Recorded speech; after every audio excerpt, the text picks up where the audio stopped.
বেজায় গরম পড়েছে। আর এই গরমে যদি রাস্তায় বেরোন তাহলে কোথায় আখের রস পাওয়া যায় নিশ্চয়ই খুঁজছেন।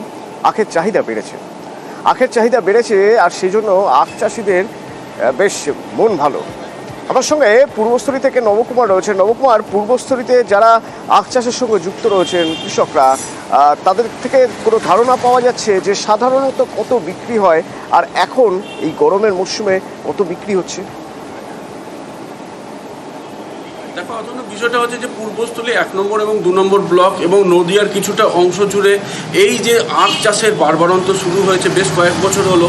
গত বছরের তুলনায় প্রায় ডবল, মোট প্রায় 50-60 হাজার টাকা আগের বছর তারা লাভ্যাংশ দেখেছে, কিন্তু এবছর সেটা 1 লক্ষের অতিরিক্ত প্রায় 1.5 লাখ টাকার কাছাকাছি প্রত্যেক বিঘাতে তারা এখন প্রফিট করছে। এই খুশিতে তারা কোনো দ্বিধাবোধ করছে না যে তাদের মধ্যে যে কোনো রকম যে অল্টারনেটিভ যে চাষ, কি মেন যে ধান চাষ, পাট, আলু এগুলো বাদ দিয়ে যে তারা আখের চাষ করছে এবং তাতে তারা বেজায় খুশি। গরম পড়তে যেটা এর আগের বছর অন্তত 10-12 টাকা আখের পিসের দাম।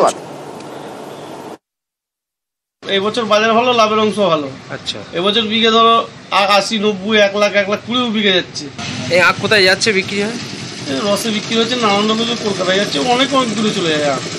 আচ্ছা, কত টাকা খরচা হচ্ছে 1 বিঘে জমিতে? 1 বিঘে জমিতে 30,000 হচ্ছে, 40,000 হচ্ছে, 35,000 হচ্ছে। আর বিঘি পেয়েছে তোমার 1,20,000, 30, 1.5 লাখ হচ্ছে।